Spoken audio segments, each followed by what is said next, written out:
अस्सलाम वालेकुम। नॉवल का नाम है मुसहफ, एपिसोड है 8। इसने स्टाफ रूम के दरवाजे पर हल्की सी दस्तक दी। जब लम्हा मुंतज़िर खड़ी रही, फिर जवाब ना पाकर अंदर झाँका। स्टाफ रूम खाली था। वो किताबें सीने से लगाए मुतज़ब्ज़िब सी वापस पलट गई। इसी पल सामने से एक ग्रुप इंचार्ज आती दिखाई दी। अस्सलाम वालेकुम मैम, फरिश्ते किधर हैं? फरिश्तेबाजी हॉस्टल में लाइब्रेरी में होंगी, इनको कुछ काम था इसलिए वो आज आ नहीं सकी।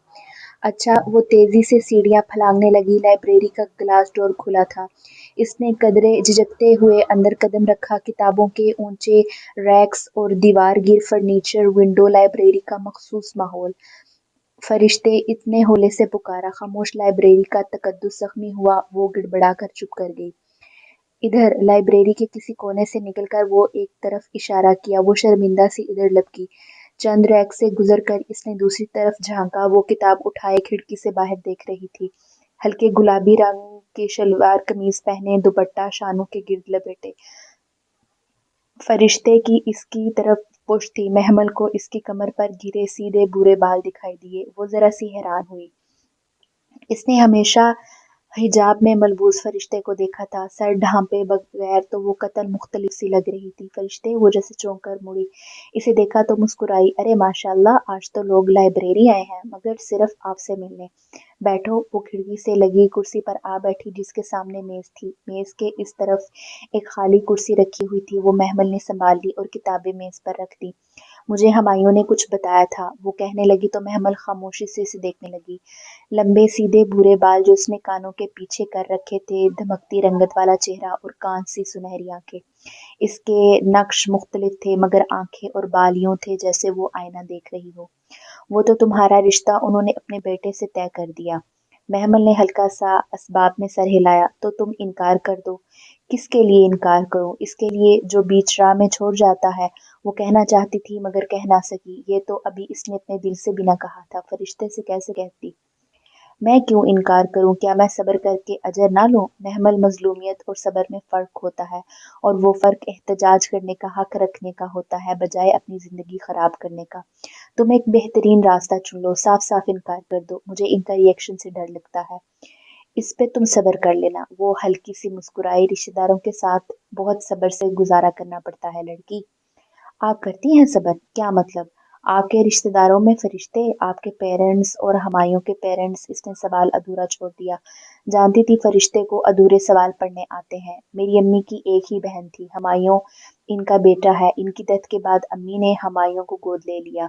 ये बहुत पुरानी बात है। 1.5 साल पहले मेरी अम्मी की डेथ हो गई। फिर मैंने और हमायूं ने फैसला किया कि घर में हमायूं रहेगा और मैं हॉस्टल में रहूंगी। और आपके अब्बू? मैं मैट्रिक में थी जब इनकी डेथ हो गई। आपके अब्बू की कोई बहन तो नहीं? इसने अंधेरे में तीर चलाया। हाँ, एक बहन है। फरिश्ते खड़ी खिड़की से बाहर देख रही थी। किधर रहती हैं? यहीं इसी शहर में। वो आपसे मिलती है? नहीं, कुछ प्रॉब्लम्स की वजह से वो लोग मुझसे नहीं मिलते। और आप? मैं कोशिश तो करती हूँ हर ईद पर इनके घर पर हुआ हूँ, लेकिन वो मेरे ऊपर दरवाजे बंद कर देते हैं। फिर वो बिना पलक झपके इसे देखती आगे को हुई। फिर मैं केक और फूल देकर वापस आ जाती हूँ। मेरी इतनी ही इस्तात है, आगे क्या कर सकती हूँ? वो सादगी से मुस्कुराई। केक और फूल? ईदों पर बहुत जगहों से मिठाई और केक फूल वगैरह आते थे, क्या वो भी भेजती थी? आपकी पुप्पो के कितने बच्चे हैं? एक ही बेटी है। और इसे पता था फरिश्ते झूठ नहीं बोलती। इसका तजस्सुस था कि बढ़ता ही जा रहा था। क्या उम्र होगी इसकी? मुझसे तो चंद साल छोटी है। नाम क्या है? ये जरूरी तो नहीं महमल। फरिश्ते जैसे जरा सी मुस्तरिब हुई। हो सकता है मैं आपकी फैमिलीज को मिलाने में कुछ मदद कर सकूं। नहीं, फरिश्ते ने बगौर इसे देखते नफी में सर हिलाया। तो मेरी पुप्पू की बेटी को नहीं जानती? फिर भी क्या हम टॉपिक चेंज कर सकते हैं? इसके अजली, ठोस और कतई अंदाज पर वो गहरी सांस लेकर रह गई। ये खिड़कियां बहुत खूबसूरत हैं, वो कहकर पुरसोच अंदाज में खिड़की के बाहर उतरती सुबह को देखने लगी। रात के खाने के बाद इसने सबके कमरों में चले जाने का इंतजार किया, यहाँ तक कि लॉन्च में टीवी के आगे जमकर बैठी लड़कियां भी उठ उठ कर जाने लगी और लॉन्च खाली रह गया। वो दबे कदमों से बाहर निकली। आज इसे आगा जान को साफ इनकार करना था। लॉन्च अंधेरे में डूबा हुआ था। आगा जान के बेडरूम के दरवाजे से रोशनी की लकीर आ रही थी। वो आहिस्ता आहिस्ता कदम उठाती दरवाजे तक आई। करीब था कि वो दस्तक दे डालती कि अंदर से आती आवाजों ने इसका हाथ रोक लिया। इस लड़की से कोई बाइद नहीं। आज फिर मेरे ऑफिस आ गई थी। आका जान की सोच में डूबी आवाज आई, कौन फरिश्ते? ताई का हैरान कुन लहजा। फिर वही पुरानी बात करने, महमल की जायदाद में इसका भी हिस्सा निकाले। महमल को लगा पूरी छत इस पर आ गिरी है। हाँ, आज वो ऑफिस आई थी और ये भी कह रही थी कि अगर हमने वसीम से महमल का रिश्ता करने की कोशिश की तो। ताया जान कुछ कह रहे थे और चंद दिन पहले की पढ़ी गई एक हदीस इसके कान में गूंजी, जिसका फहम कुछ इस तरह था कि अगर कोई तुम्हारे घर में झांके और तुम पत्थर मार कर इसकी आंखें फोड़ दो तो भी तुम पर कोई गुनाह नहीं होगा। नहीं, वो घबरा उठी, इससे नहीं देखना चाहिए, वो गलत कर रही है, वो किसी के प्राइवेसी में झांक रही है। अगले ही लम्हे वो वापस कमरे की तरफ भागी थी। दरवाजे की कुंडी लगाकर वो फूली सांस को काबू करती बेड पर गिरी थी और दोनों हाथों में सर थाम लिया था। महमल की जायदाद में फरिश्ते का हक, गो के इसे शक था कि फरिश्ते का इससे ताल्लुक जरूर है और शायद बल्कि यकीनन वो इसके इनकता किए हुए नन्याले रिश्तेदारों में से है। लेकिन फिर भी ताई के मुंह से इसका नाम सुनकर इसे बहुत बड़ा झटका लगा। इससे भी बड़ा झटका फरिश्ते का मुतालबा जानकर लगा। मगर क्यों? फरिश्ते ऐसा क्यों करेगी? इसकी निगाहों में एक सरापा लहरा। स्याह अबाया में मलबूस, ग्रे स्कार्फ में मुलायम चेहरे को मकीद किए, सुनहरी आंखें झुकाए, दोनों हाथों में छोटा कुरान पकड़े, बाल पॉइंट से सफ़े पर कुछ मार्क्स करती फरिश्ते। वो कौन थी? इसका पूरा नाम क्या था? वो हुमायूं से ज्यादा मिलती न थी, लेकिन महमल के मुतल्लिक हर खबर इसके पास होती। वो क्यों इसकी खबर रखती थी और वो क्यों आगा जान से मिलती थी? बहुत सी उलझनों के सिरे वो सुलझा ना पा रही थी, लेकिन एक बात तय थी कि फरिश्ते का अजमत भरा वो तस्वुर जो इसने ज़हन में बना रखा था, गिरकर पाश पाश हो गया था, पता नहीं क्यों। वो चीनी की प्लेटें एहतियात से कैबिन में निकाल कर काउंटर पर रख रही थी जब आहट पर चौंक कर पलटी। किचन के खुले दरवाजे में हफ्सा चच्ची खड़ी इसको पगोर देख रही थी। जी चच्ची। वो कदरे उलझी, फिर एक नज़र खुद पर डाली। सादा सी गुलाबी शलवार कमीज पर दुपट्टा कांधों के गिर्द लपेटे, सिल्की बालों को ऊंची पोनी टेल में मुकेद किए वो हर दिन की तरह ही लग रही थी। फिर चच्ची को क्या हुआ है? कुछ चाहिए चच्ची? इसने पूछा। इसकी नजर अब इसको परेशान करने लगी थी। फिजा चच्ची ने सर झुका लिया और वापस चली गई। जाते समय इनके चेहरे पर एक हल्का सा तनफ्फुर नजर आ रहा था। इनको क्या हुआ है? वो प्लेटें कपड़े से साफ करते हुए सोचने लगी, फिर शाने उचकाकर काम में मसरूफ होगी। डिनर का टाइम होने वाला था और इसे मेज लगानी थी। सब आते ही होंगे। मैंने और मुसर्रत ने वसीम और महमल का रिश्ता तय कर दिया है, आप सबको यकीनन इल्म होगा। वो रायते का डोंगा मेज पर रख रही थी जब आगा जान ने सबको मुखातिब किया। डाइनिंग हॉल में सन्नाटा सा छा गया। गो के सबको मालूम ही था, फिर भी सब चुप थे। वो सर झुकाए अपनी आखिरी कुर्सी पर आ बैठी और प्लेट अपनी जानब खसकाई। ये फैसला आपने बाला ही बाला कर लिया या मुसर्रत चच्ची से भी पूछने की जहमत की थी? हसन के तंजिया लहजे ने सबको चौंका दिया। वो भी बेख्तियार सर उठाकर इसे देखने लगी जो उखड़े तेवर के साथ आगाजान को देख रही थी। क्या मतलब? मुसर्रत की मर्जी से हुआ है रिश्ता? आगाजान बरहम भी हुए और हैरान भी। क्यों चच्ची? इसने खामोशी से सर झुकाए बैठी मुसर्रत को मुखातिब किया। आपको इस वसीम का रिश्ता मंजूर है जिसे खानदान में कोई बेटी देने को तैयार नहीं? मुसर्रत का झुका सर मजीद झुक गया। फिजा ने नागवारी से पहलू बदला। बताइए चच्ची, अगर आप खामोश रहीं तो इसका मतलब है कि आपके साथ आगाजान ने जबरदस्ती की है। क्या बकवास है ये हसन? आगाजान, मुझे मुसर्रत चच्ची से बात करने दे। हसन की आवाज बुलंद होने लगी थी। सब दम बखुद इसको देख रहे थे। बताइए चची, आपको ये रिश्ता मंजूर है? नहीं, महमल ने कतई अंदाज में कहा। इसे मालूम था इसकी माँ कुछ नहीं बोलेगी। सबने चौंक कर इसे देखा। खुद हसन भी कदरे ठटका। तुम बीच में मत बोलो, आगाजान बरहम हुए। अभी नहीं बोली तो निकाह के वक्त इनकार कर दूंगी। ये हक मुझे मेरे दीन ने दिया है। आपने मेरे साथ जबरदस्ती की तो मैं कोर्ट तक चली जाऊंगी। मगर तुम्हें क्या मसला है वसीम से? गुफरान चचा झंझलाए। ऐसी ही झंझलाहट फिजा के चेहरे पर भी थी। अगर वसीम इतना ही अच्छा है तो गुफरान चचा, आप निदा या सामिया बाजी का रिश्ता इसके साथ क्यों नहीं कर देते? बहुत दिनों बाद पूरे घर में पुरानी महमल दिखी थी। शट अप, मैं इनकार कर चुकी हूँ। अगर आप लोगों को मजीद अपनी बेइज्जती करवाने का शौक है तो मैं निकाह के मौके पर इससे भी जोर से इनकार करूंगी। अरे शुक्र करो हम तुम्हें बहू बना रहे हैं। बहुत देर से खामोश बैठी ताई महताब जब्त न कर पाई। जो लड़की एक रात घर से बाहर रह चुकी हो इसे कोई कबूल नहीं करता। हम बहू ना बनाएंगे तो कौन तुम्हें कबूल करेगा? मैं, हसन जैसे भड़क कर बोला, मैं कबूल करूंगा महमल को। वो वसीम से शादी नहीं करना चाहती। मैं अपना नाम मुसर्रत चची के सामने रख रहा हूँ, और चची मैं आपका जवाब का मुंतज़िर रहूंगा। हरगिज नहीं, फिजा फट पड़ी। मैं इस लड़की को कभी कबूल नहीं करूंगी जो किसी के साथ भागी थी। मम्मी, वो जोर से चीखा। इससे मजीद सुना नहीं गया। वो कुर्सी धकेल कर भागती हुई डाइनिंग हॉल से निकल गई। ब्रिगेडियर फुरकान का बंगला, जिसके टेरेस पर बुगनवेला की बेलों का राज था, आज भी इसे वैसा ही उदास और वीरान सा लगा, बल्कि वो शायद हमेशा ही ऐसा होता था। मकीन के खुद कुरान पढ़ने और मकान के महज सुनाने में बहरहाल फर्क तो होता है। आज फिर वो चंद पम्फलेट्स हाथ में पकड़े इनके गेट पर खड़ी थी।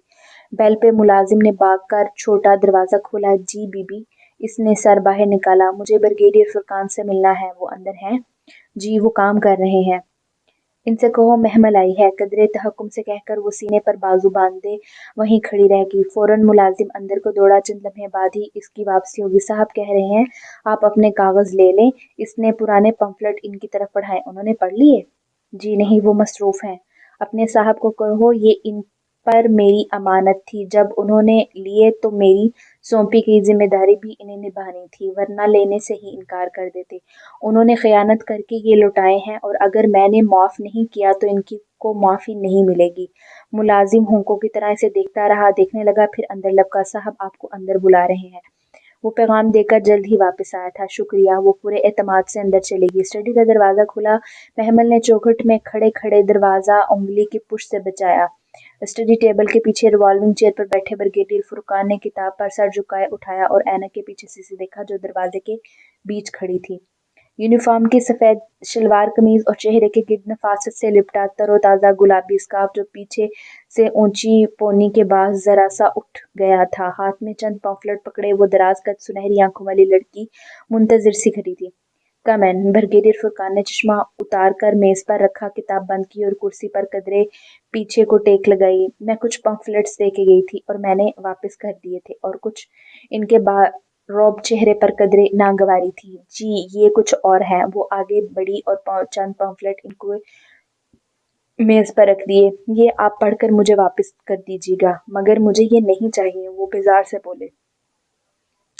मैंने आपको चॉइस तो नहीं दी सर, आपको ये लेने पड़ेंगे। मैं कुछ अरसे बाद आकर वापस ले जाऊंगी। पढ़कर संभाल लीजिएगा, इन पर अल्लाह का नाम लिखा है, उम्मीद है आप फेंकेंगे नहीं।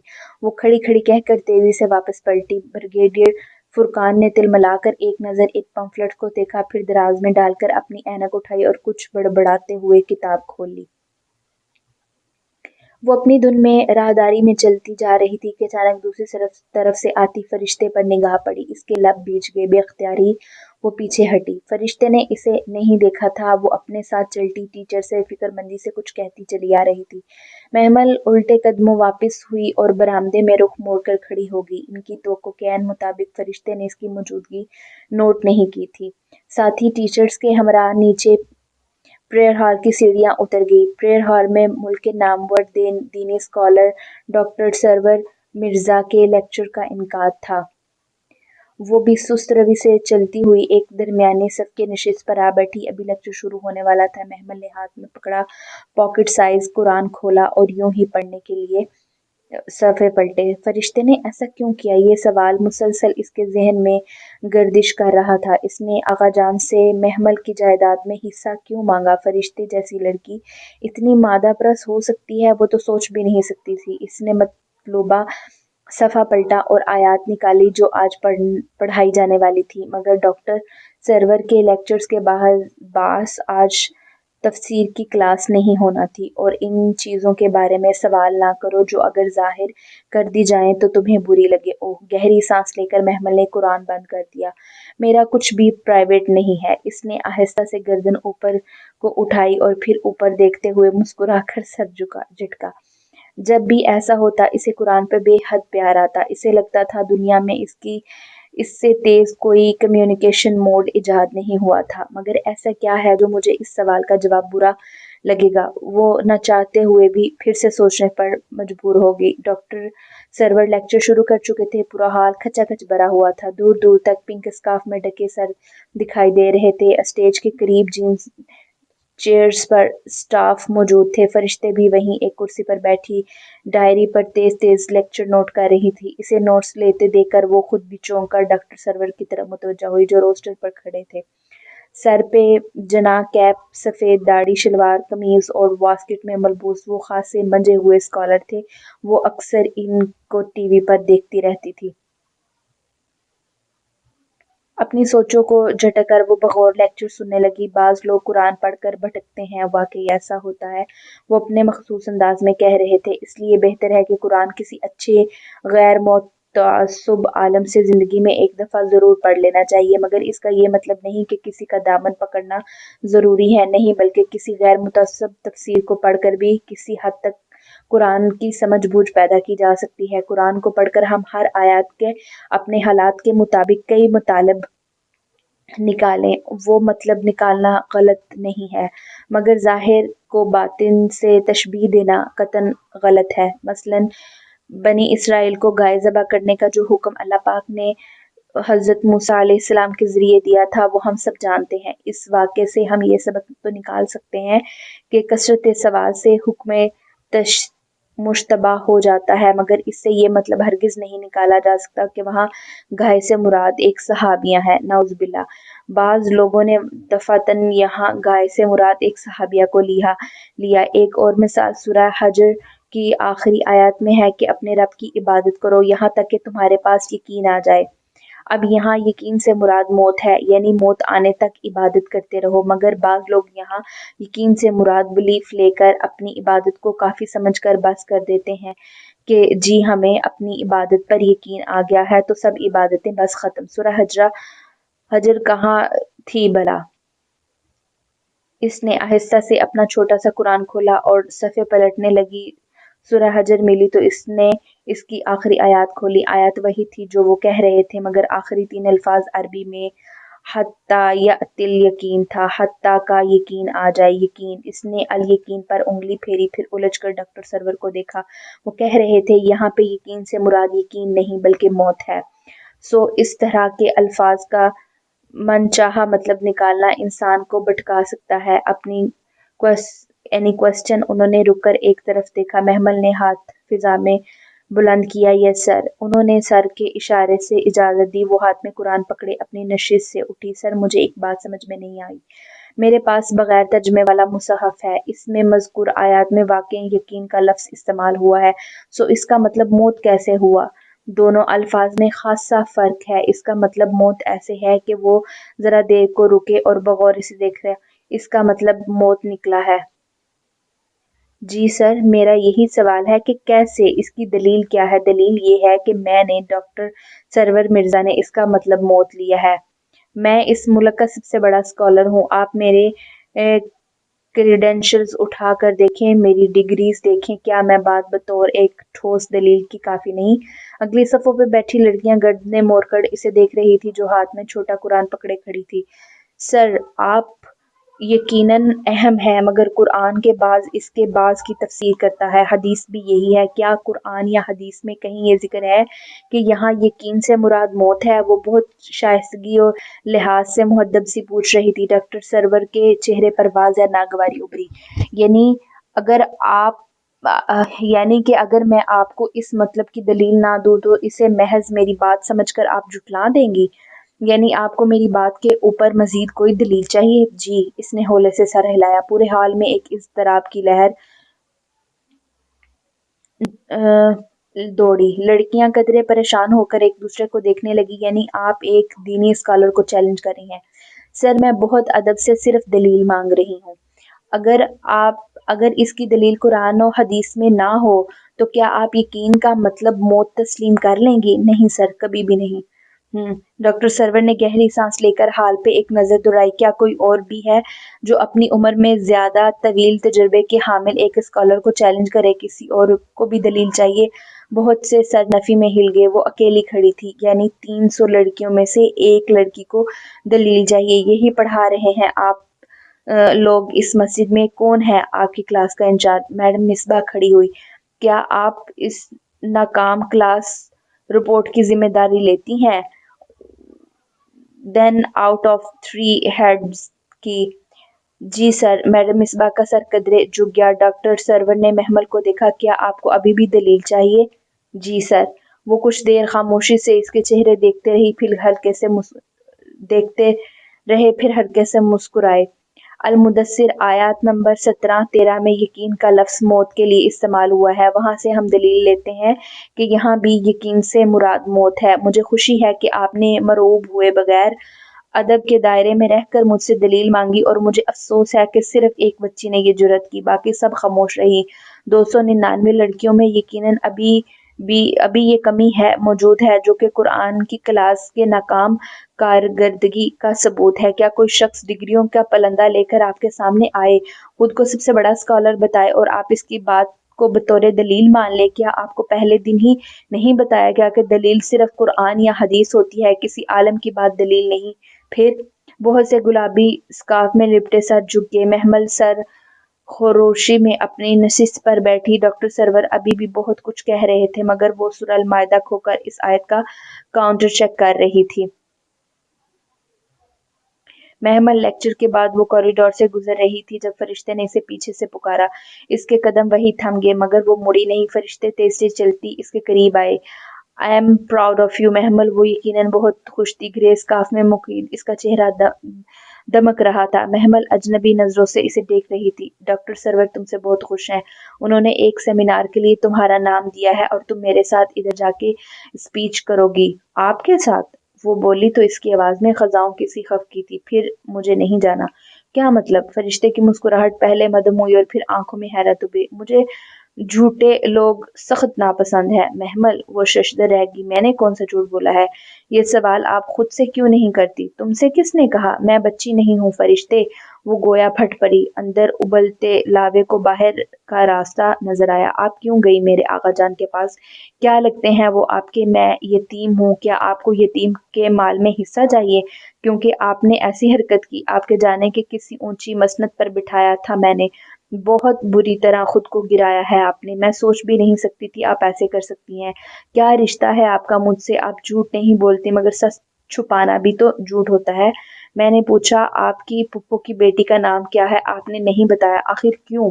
فرشتے کا چہرہ سفید پڑ گیا۔ جذبات سے عاری، بالکل ساکت، جامد، وہ بنا پلک جھپکے محمل کو دیکھ رہی تھی۔ کتنی ہی دیر وہ کچھ کہہ نہ سکی، پھر آہستہ سے لب کھولے۔ "کیونکہ میری پھپھو کی بیٹی کا نام فائقہ ہے"۔ "جی"۔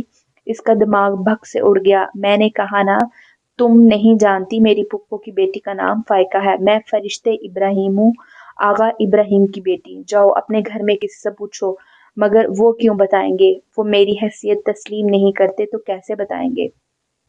وہ تھکے تھکے انداز میں کہہ کر اس کی ایک طرف سے نکل کر چلی گئی۔ محمل مڑ کر اس کو جاتا بھی نہ دیکھ سکی۔ اسے تو جیسے کسی نے ادھر ہی برف کا بنا دیا تھا۔ وہ دھواں دھواں ہوئے چہرے کے ساتھ بیچ کاریڈور میں بت بنی کھڑی رہی۔ "فرشتے ابراہیم، آغا ابراہیم کی بیٹی"۔ اسے پوری مسجد میں ان چند الفاظ کی گونج پلٹ کر سنائی دے رہی تھی۔ اسے نہیں معلوم وہ کن قدموں پر چل کر مسجد کے گیٹ تک پہنچی، بس وہ پتھر کا بت بنی خود کو گھسیٹتی ہر شے سے غافل چلتی رہی۔ اس کا بیگ اور کتابیں کلاس میں رہ گئے، اس نے انہیں ساتھ نہیں لیا۔ اسے لگ رہا تھا کہ اس کا بہت کچھ مسجد میں کھو گیا ہے۔ وہ کیا کیا سمیٹتی۔ برابر والے بنگلے کی دیوار کے ساتھ نصب بینچ پر وہ گر سی گئی۔ "آغا ابراہیم کی بیٹی"، "فرشتے ابراہیم"۔ اس کا دماغ انہی دو جملوں پہ منجمد ہو گیا۔ آگے بڑھتا تھا نہ پیچھے ہٹتا تھا۔ دور کہیں یاد کے پردے پر آقا جان کی آواز لہرائی، "اس لڑکی سے کچھ بعید نہیں، آج بھی میرے آفس آ گئی تھی، پھر آ گئی"۔ اس کا ذہن جیسے چونک کر بیدار ہونے لگا۔ "پھر" کا کیا مطلب ہے؟ وہ پہلے بھی ادھر جاتی تھی، وہ سب اس کو جانتے تھے اور شاید اس سے خائف بھی تھے، تو کیا وہ واقعی آغا ابراہیم کی بیٹی تھی؟ "نہیں نہیں"۔ اس نے تنفر سے سر جھٹکا۔ "آغا ابراہیم کی صرف ایک ہی بیٹی ہے اور وہ ہے محمل ابراہیم۔ میری کوئی بہن نہیں ہے"۔ "میں نہیں مانتی"۔ وہ زور زور سے نفی میں سر ہلا رہی تھی۔ اسے لگا تھا کہ آج اس کا دماغ کی رگ پھٹ جائے گی۔ غصہ تھا کہ اندر ہی اندر ابلا جا رہا تھا۔ "کیا واقعی وہ ابا کی بیٹی ہے؟ مگر اس کی ماں کون ہے"؟ "میری ماں"؟ "نہیں"۔ "مجھے کون بتائے گا"؟ "آقا جان اور تائی جان نے کبھی"؟ "نہیں"۔ "اماں کو شاید پتہ ہی نہ ہو"۔ "پھر کس سے پوچھوں"؟ وہ چکرا کر رہ گئی اور سر دونوں ہاتھوں میں گرا دیا، مگر اگلے ہی لمحے جیسے جھٹکے سے سر اٹھایا۔ ہمایوں! اور پھر اس نے کچھ نہیں سوچا اور گیٹ کی طرف لپکی۔